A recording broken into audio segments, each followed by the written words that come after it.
பருத்திக்கு இடையில எள்ளு செடி போட்டிருந்தோம். மான் வருதுன்னு எள்ளு செடி போட்டிருந்தோம். ஆனால் மான் வந்து எள்ளு செடியும் மேயுது. எப்படி மேய்ஞ்சிருக்கு பாருங்கள்.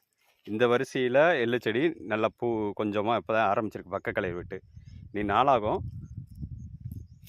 இதில் இருக்கிற பூ எல்லாமே கடித்து சாப்பிட்ருக்கு. அப்போனா எள்ளு செடியும் மான் வந்து பிரித்து மேயும். பருத்தி செடியை இப்போதைக்கு தொடலை, இப்போதைக்கு மட்டும் பருத்தி செடி காய் வந்த பிறகு பிஞ்சுகளை வந்து நல்லா பிரித்து சாப்பிடணும் மட்டும் நல்லா தெரியுது. நல்லா பார்த்தீங்கன்னு தெரியும். இதுக்கு உயிர் வேலி தான் அமைக்கணும். 6 அடி அளவுக்கு கம்பி வேலி போட்டு 5.5 அடி கம்பளி போட்டு கம்பி வேலி மேலேயும் தாண்டி வந்திருக்கு. பார்த்தீங்கன்னா உங்களுக்கு தெரியும். இதெல்லாம் இலையெல்லாம் எல்லாமே நல்லா, அதாவது எள்ளு செடி வந்து இலை வந்து கொஞ்சம் பசபசன்னு இருக்கும். அதாவது அந்த விழு விழுன்னு சொல்கிற அந்த அந்த ஜெல்லு மாதிரி இருக்கும்.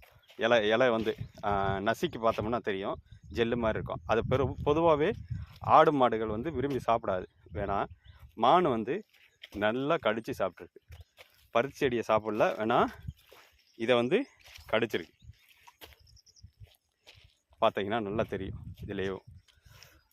அதனால் போன வருஷம் எனக்கு எள்ளு மகசூல் குறைஞ்சி. அதாவது தடவை வந்து நல்லா வந்துருச்சு.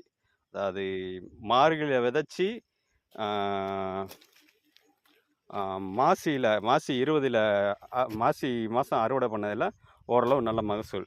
வேணா இது பங்குனியில் விதைச்சி பங்குனியில் விதைச்சி அடுத்த இடத்துல பங்குனியில் விதைச்சி நாங்கள் வைகாசியில் அறுவடை பண்ணோம். அதில் வந்து எள்ளு செடி வந்து மகசூல் வந்து நிறையா குறைஞ்சி. அதுக்கு காரணம் என்னென்னா இதுவே மானுதான் நல்லா பிரித்து மேய்ஞ்சி சாப்பிட்ருக்கு. எப்படி சாப்பிட்ருக்கு பாருங்கள். அதே காரணம்.